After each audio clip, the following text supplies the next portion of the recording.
On a décidé de prendre notre destin en main et ce n'est ni la communauté internationale, ni qui que ce soit qui va nous arrêter. Donc nous sommes très contents parce qu'ils ont fait 9 ans d'occupation de non de sécuriser le Mali. C'est dans tous les salles qu'il y a ces déchets. Notre armée française priait de rentrer chez elle. Le 18 janvier dernier, la junte au pouvoir au Burkina Faso demande expressément à la France de retirer ses troupes basées sur son sol dans le cadre de l'opération Sabre. Le sentiment anti-français s'est renforcé au Sahel depuis le retrait au Mali il y a 1 an des forces armées françaises de l'opération Barkhane. La France et ses partenaires engagés dans des missions de lutte contre le terrorisme ont pris la décision de retirer leur présence militaire au Mali. Mais alors, comment en sommes-nous arrivés là ? Pourquoi l'armée française n'est plus la bienvenue dans ces pays où elle s'était engagée il y a plus de 10 ans pour aider les autorités locales à combattre le djihadisme ? Pour comprendre, revenons en 2013, lorsque le Mali a fait appel à l'armée française. À ce moment-là, l'armée malienne n'arrive plus à contenir les forces djihadistes qui progressent vers le sud depuis leur prise de contrôle du nord du pays, courant 2012. Des forces françaises viennent alors en renfort, c'est ce qu'on appelle l'opération Serval. Elle s'achève 1 an et demi plus tard avec l'opération Barkhane qui prend la suite en juillet 2014. Étendue sur 5 États, celle-ci a 2 missions. Ramener de la stabilité dans la région et former les armées nationales face aux groupes djihadistes qui progressent et veulent installer un État islamique au Sahel.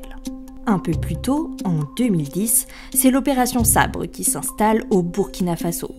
Également lancée pour rétablir une certaine sécurité au Sahel, elle est cependant très différente de l'opération Barkhane. D'abord, c'est l'armée française qui demande à s'installer dans le pays et non pas les autorités burkinabées qui réclament son intervention. Ensuite, en 13 ans, la force Sabre n'est intervenue qu'une seule fois au Burkina Faso. Elle y a seulement installé sa base car son terrain d'action était principalement le Mali et dans une moindre mesure le Niger. Enfin, l'opération Sabre était une opération des forces spéciales. C'est-à-dire que celles-ci ne sont pas déployées pour former les armées nationales, mais pour mener des actions militaires secrètes et de haut niveau.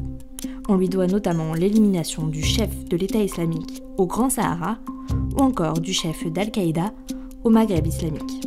Il faut bien comprendre qu'au départ, ces opérations ont été très bien accueillies au sein des populations, notamment l'opération Serval, qui n'était pas secrète et qui a triomphé seulement au bout de quelques semaines avec une reprise du nord du Mali.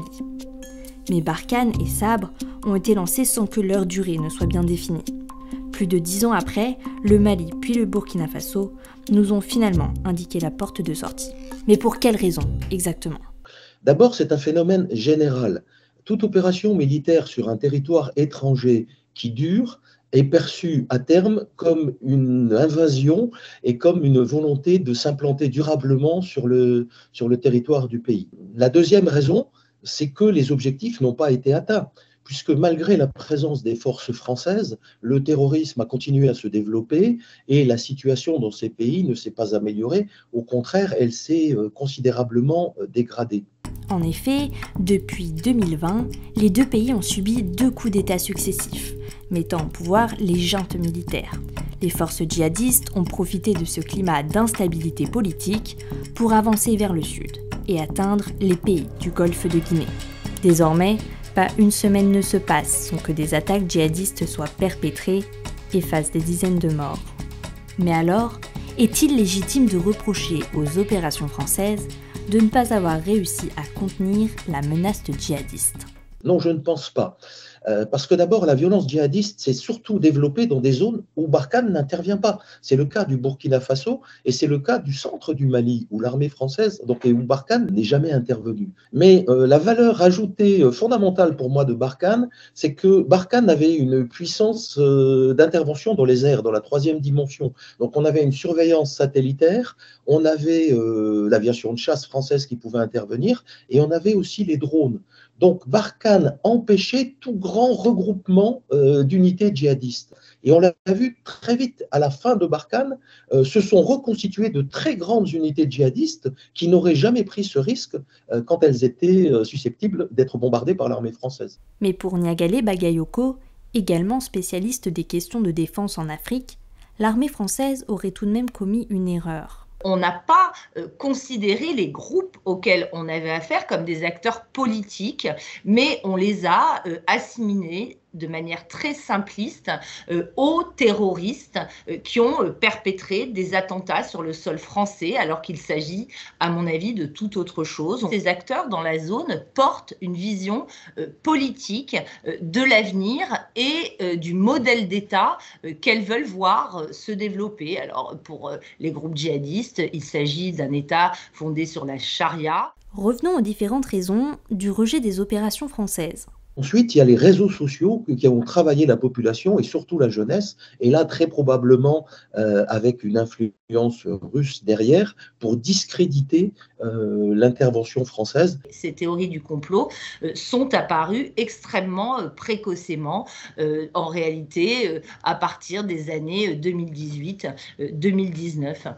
Enfin, le dernier élément, à mon avis fondamental, c'est la politique de 2 poids, 2 mesures qui est reproché à la France.